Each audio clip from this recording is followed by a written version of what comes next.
Olá, eu gostaria de fazer algumas explicações sobre a tipagem sanguínea. Me perguntaram se o tipo sanguíneo influencia para engravidar. A tipagem sanguínea é um subproduto de uma enzima. O que acontece?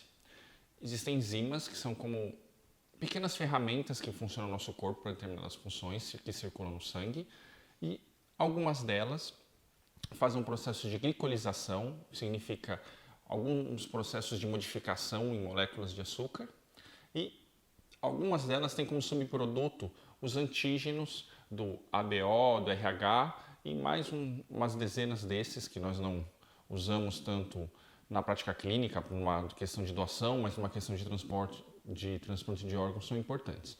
Então, primeira coisa a saber é que a tipagem sanguínea ela não existe para determinar se um sangue é compatível com o outro. Ela é uma consequência de uma outra função do corpo.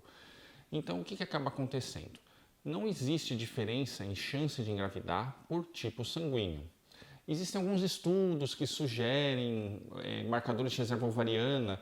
Existe um processo em genética chamado linkage, quando às vezes um gene está próximo do outro, ele poderia influenciar. Então, nada muito certo. O que a gente sabe é o seguinte: se você engravidar, na sua primeira consulta de pré-natal, a gente vai colher o seu tipo sanguíneo e, eventualmente, pedir o tipo sanguíneo do seu parceiro, do pai da criança. Por quê? O sangue original, tá, do ponto de vista antropológico, é o O negativo, porque ele é antes de ter qualquer antígeno.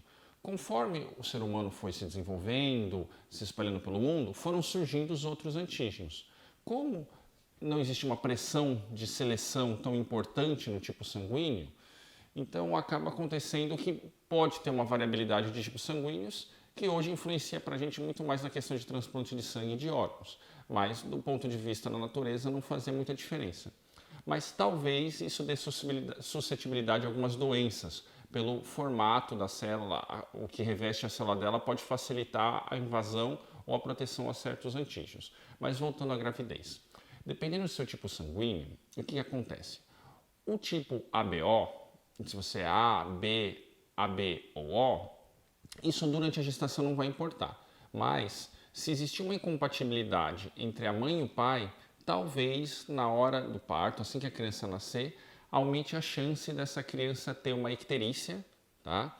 E nisso ela precisa tomar aquele banho de sol. Mas o que é mais importante na gestação? É o fator RH. Quando a mãe é RH negativo, o que significa? Que ela não tem o antígeno do RH em cima das suas células vermelhas. E o que acaba acontecendo? Se o pai for RH positivo, pode ser que o bebê seja RH positivo também.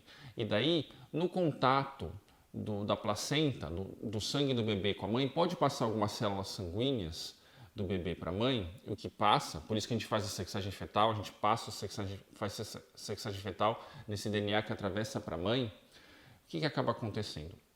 Nisso, essa mãe pode fazer um anticorpo, porque não é uma coisa própria dela, e criar anticorpos contra o RH. Numa primeira gestação, isso não vai fazer diferença nenhuma, tá? De qualquer maneira, por volta das 28 semanas, nós recomendamos que as mães RH negativos tomem uma imunoglobulina anti-D, tá? E assim que nascer, o que nós vamos fazer? Nós vamos fazer a tipagem sanguínea do bebê. Se o bebê for realmente RH negativo igual a mãe, não precisa fazer mais nada.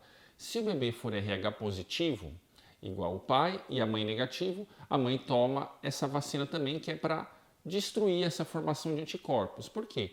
Não nessa gestação vai fazer diferença, mas numa próxima gestação, uma mãe que tenha anticorpos do tipo anti-D, ela pode atacar as células sanguíneas do bebê. Porque se ela tiver novamente um bebê RH positivo e ela tiver anticorpos, pode passar anticorpos da mãe para o bebê e dar uma anemia fetal, a eritroblastose fetal.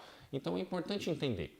A tipagem sanguínea, pensando em gravidez, ela vai fazer diferença muitas vezes não na gravidez atual, mas para riscos futuros. Então, toda mãe, assim que ela chega na primeira consulta pré-natal ou logo no primeiro trimestre, nós pedimos a tipagem sanguínea e, dependendo do tipo, nós temos que acompanhar os anticorpos também, eventualmente fazer vacina durante a gestação e depois vacina depois do parto. Obrigado por ter ajudado.